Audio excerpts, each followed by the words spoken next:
মকবুল অনেকদিন আসেননি। আজ ৩রা ডিসেম্বর ২০১১ হঠাৎ এসে উপস্থিত। ফুটফুটে নতুন শীতের সকাল। আহ, গরম জামা পরলে মন্দ হয় না। মকবুল কিন্তু পরেননি। তা মকবুলকে বললাম, কি গো, কি মনে করে আজ একদিন পর?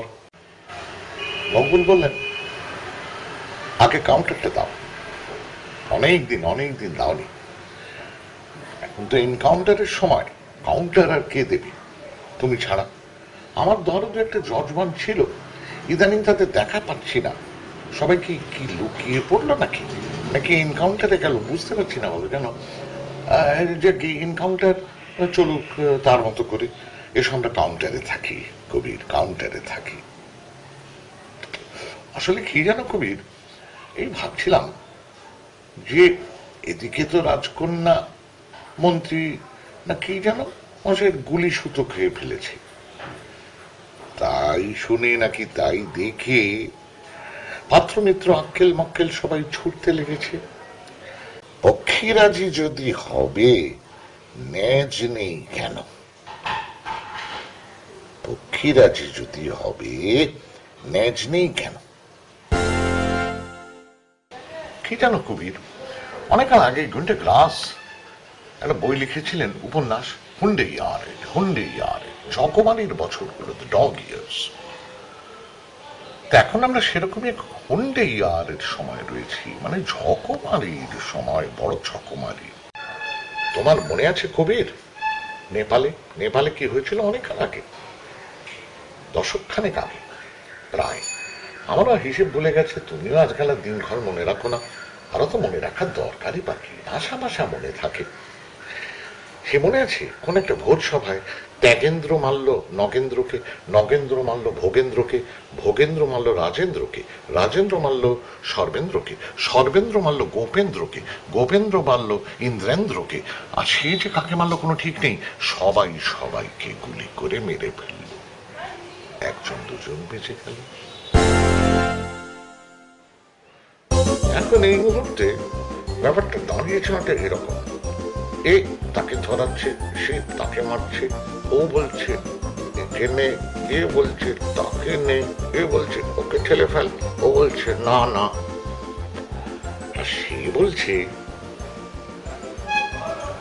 সে যে কি বলছে কেউ জানে না। ত্যাগেন্দ্র ভোগেন্দ্রকে, ভোগেন্দ্র নগেন্দ্রকে, নগেন্দ্র নৃপেন্দ্রকে, নৃপেন্দ্র বীরেন্দ্রকে, বীরেন্দ্র সর্বেন্দ্রকে, সে যে কি বলছে জানে না। প্রশ্নটা এই যে পক্ষীরাজি যদি হবে, ন্যাজ নেই কেন? বুঝলে কবির, ধরেন যে কমিউনিস্ট পার্টির নানান ত্রুটি নানান দোষ, কিন্তু দু একটা ওদের জোর আছে। সেটা হলো, ওপরের লোক যা বলছে পাড়ার বাচ্চুদাও সেটাই বলছে। 3 রকমের বাচ্চুদা একটা পাড়ায় কমিউনিস্টদের মধ্যে সচরাচর দেখা যায় না। কমিউনিস্টরা সংঘবদ্ধ, তারা সকলে মোটের উপর এক কথা বলেন যে এ খারাপ ও ভালো। এখন এটা একটা ঠিক জায়গায় চলে এলো, সঠিক একটা পন্থা, সঠিক ভেদাভেদ। কমিউনিস্টরা কিন্তু মানে 5 রকম মত একটা পাড়ায় 25 জন 25 রকমের কথা বলছে। অথবা যেটা ইদানিং দেখা যাচ্ছে যে একই পাড়ায় একটি বিশেষ দলের 4 জন সভাপতি বা 3 জন সম্পাদক, এইটা কিন্তু কমিউনিস্ট পার্টিতে সচরাচর হয় না। কিন্তু কবির, মন্ত্রী মশাই যদি রাজকন্যের বা রাজকন্যে যদি মন্ত্রী মশাইয়ের গুলি সুতো খেয়ে ফেলেন, তাহলে তো পাত্র মিত্র আক্কেল মক্কেল সবাই ছুট লাগাবে। এক পাত্র হয়তো গিয়ে মগরাহাটে গুলি চালিয়ে দিল, আশ্চর্য। ডিএম নির্দেশ না দিলে বোধহয় গুলি টুলি চলে না, কি জানি, তাই না কবি? আবার এমনকি শিব ঠাকুরের আপন দেশেও ডিএম কেও তার ওপরের কেউ নিশ্চয়ই একটা নির্দেশ দেন। আমি অবশ্য জানি না, তুমি তুমি কবি, তুমি গর্ধব, তুমি তো কিছুই জানো না। আমি তোমার চেয়ে একটু বেশি জানি, তাও এই জায়গাটা ইদানিং আমার খুব গুলিয়ে যাচ্ছি।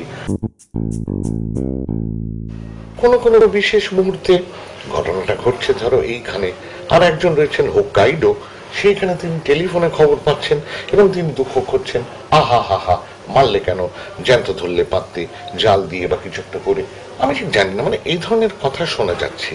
আশ্চর্য, অথচ এই রাজ্যেরই ব্যাপার, গুলি চালানোর হুকুমটা দিল কে, দিল কে? তাহলে বুঝেছ তো কবির, ওই গুলি সুতোটা কেউ একজন খেয়েছেন মন্ত্রীমশাই রাজকন্যের অথবা রাজকন্যের মন্ত্রীমশাইয়ের। ফলে কি হলো, পাত্রমিত্র আক্কেল মক্কেল ছুটছে। এখন পক্ষীরাজি যদি হবে, ন্যাজ নেই কেন, এই প্রশ্নটা তুলবে কি? কি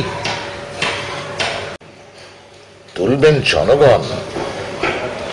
জনগণ তুলবেন এই প্রশ্ন, পক্ষীরাজি যদি হবে, ন্যাজ নেই কেন। নেপালি ছিল ত্যাগেন্দ্র মারছে ভোগেন্দ্রকে, ভোগেন্দ্র মারছে নৃপেন্দ্রকে, নৃপেন্দ্র মারছে সর্বেন্দ্রকে, সর্বেন্দ্র মারছে আপনেন্দ্রকে, অপনেন্দ্র ল্যাং মারছে গগনেন্দ্রকে।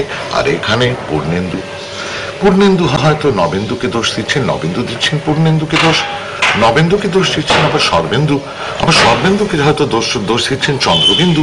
এবার চন্দ্রবিন্দুর সঙ্গে পূর্ণেন্দুর সম্পর্ক কি, তার উপরে নির্ভর করবে খবরের কাগজে কি লেখা হবে না হবে।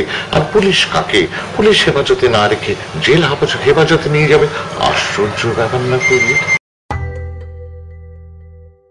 Thus speak Maqbool.